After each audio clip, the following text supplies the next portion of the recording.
Halo sahabat lovers, bertemu lagi dengan Zanas World, channel yang menceritakan mengenai alur cerita film di seluruh dunia. Kali ini Zanas World akan menceritakan mengenai film yang berjudul Ocean's 8. Sebelum kalian menonton, alangkah baiknya kalian subscribe terlebih dahulu, like, comment, and share. Oke, baik kita mulai ceritanya. Cerita dimulai ketika Debbie Ocean yang sedang dipenjara. Lalu sekeluarnya dari lapas, Debbie pun pergi menuju toko swalayan terdekat yang menjual parfum atau sejenisnya. Perlengkapan kosmetik diperlihatkan dengan Debbie yang cukup lihai dalam mencuri dengan mengambil barang-barang di toko ini dan mengatakan kepada kasir bahwa ia ingin mengembalikan barang-barang yang sudah ia beli minggu lalu. Kasir pun mengarahkan Debbie ke kantor pelayanan, lalu Debbie meminta si kasir untuk melupakannya dan tidak jadi mengembalikan barang tersebut. Untuk menutupi barang yang diambil, ia meminta kantong kepada kasir. Dengan begitu, ia pun tidak akan dicurigai dan berhasil menipu beberapa petugas di sana.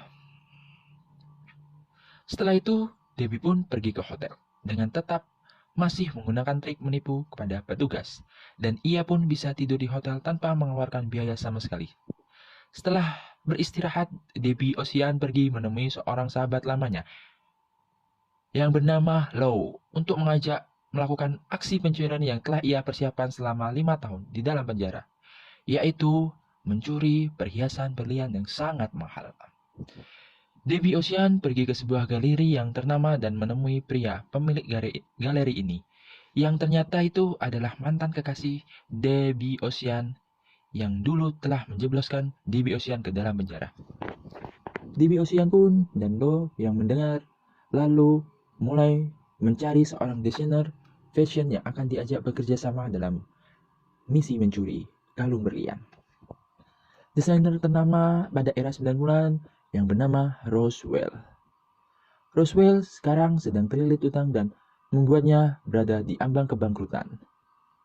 Debbie dan Lo akhirnya mengajak Roswell untuk mendandani Devin di acara pameran yang akan diadakan sebentar lagi. Mereka menjelaskan kepada Roswell bahwa Devin harus menggunakan kalung berlian yang sudah lama disimpan di ruang bawah tanah sejak tahun 1968 lalu. Kemudian mulai merekrut beberapa orang wanita lainnya dalam misi pencurian kalung berlian ini. Proses rekrutmen yang dilakukan Debbie dan Lo akhirnya berhasil mengajak beberapa wanita. Yang pertama yaitu Amita, dia ahli berlian. Yang kedua Nine Ball, dia hacker ahli dalam komputer. Yang ketiga Tammy, ibu rumah tangga yang mahir berbisnis. Dan yang terakhir Constance, pencopet yang handal. Mereka semua lalu berkumpul di markasnya membicarakan berbagai tugas yang akan dilakukan pada saat acara pameran itu dimulai. Debbie mengatakan kepada semuanya bahwa mereka akan mendapatkan pembagian hasil sebesar 16 juta dolar yang akan segera masuk ke dalam rekening mereka dalam jangka waktu 5 minggu ke depan.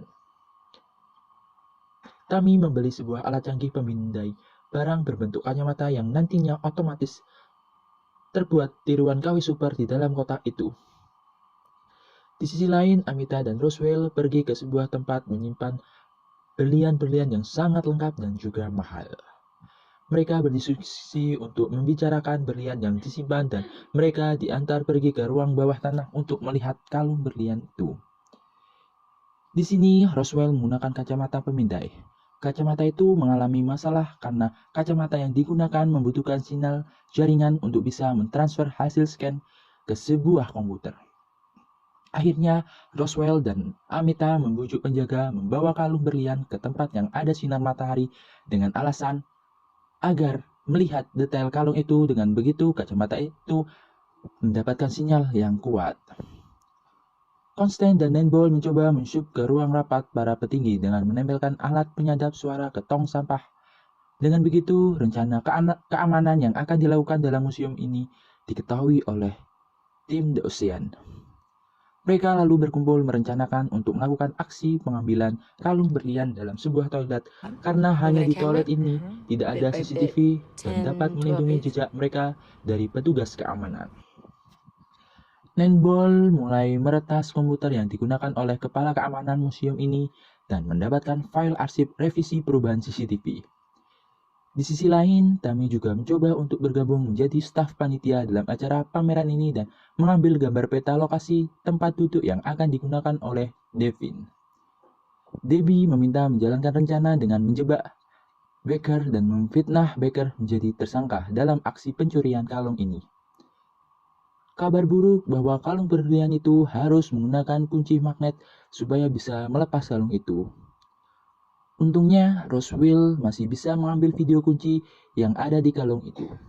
Nineball memiliki seseorang adik yang memintanya untuk membantu memberitahu mereka tentang jenis seperti apa kunci magnet, dan di sisi lain tempat duduk Devin ini sudah diketahui oleh tim Ocean.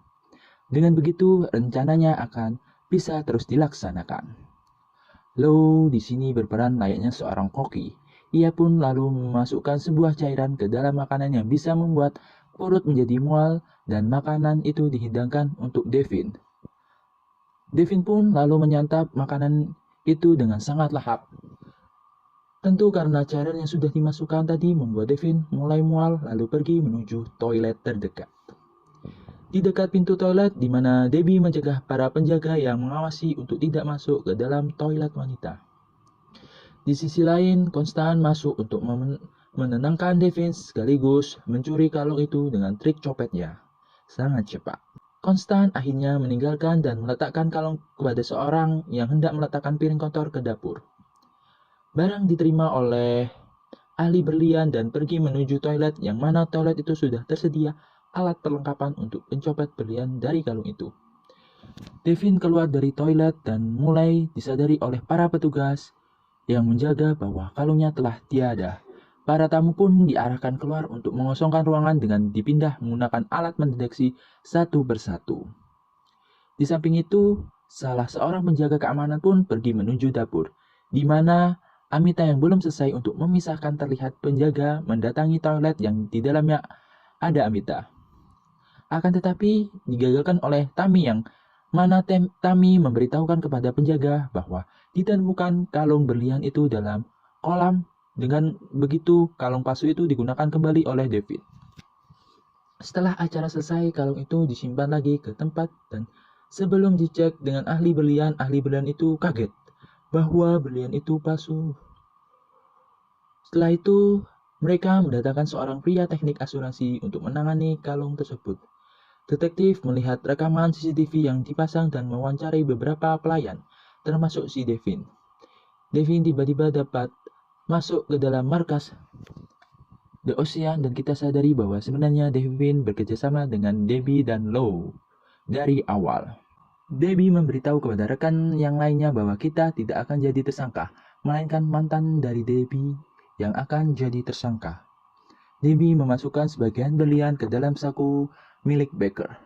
Dilanjut dengan detektif yang menemui Debbie yang mana ia diinterogasi oleh detektif dan Debbie Ocean mengatakan bahwa pelakunya adalah Baker dan meminta detektif untuk melakukan penggeledahan kepada Baker.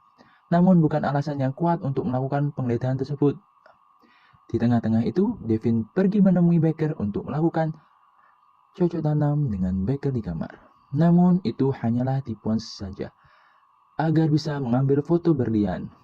Foto itu dikirim ke Debbie Ocean lalu mengirimkan ke detektif. Dengan begitu bisa Baker akan menjadi tersangka utama dalam kasus tersebut. Kedelapan wanita ini pun berkumpul untuk merayakan keberhasilan pencurian yang telah mereka lakukan tiba-tiba. Dia pun bertanya bahwa bagaimana cara kita membagi uang itu untuk mendapatkan masing-masing 16 juta per dolar. Apakah kalian pikir kita hanya mencuri satu saja berlian saja? Ocean lalu membuka lemari itu dan ternyata banyak sekali kalung yang dicuri. Hal ini tenang sudah direncanakan oleh Ocean dengan mencetak seluruh berlian palsu yang terpasang dan memanfaatkan momen di saat pengosongan ruangan itu. Akhirnya mereka setiap orang mendapatkan pembagian sebesar 38 juta dolar Amerika. Setelah pembagian uang yang mereka dapatkan, mereka lalu pergi dengan Amita yang berlibur ke kota Prancis bersama seorang pria, Roswell yang melanjutkan usaha fashionnya dan melunasi seluruh hutang-hutangnya, Tami yang bisnisnya semakin besar, Nineball yang membuka usaha biliar, Constant yang membeli perumahan baru, Devin yang jadi sutradara film, Lo yang berlibur dengan San Mori bersama motor mewahnya, lalu Debbie pergi ke sebuah makam untuk mengenang kakak kandung yang telah meninggal bernama Denny.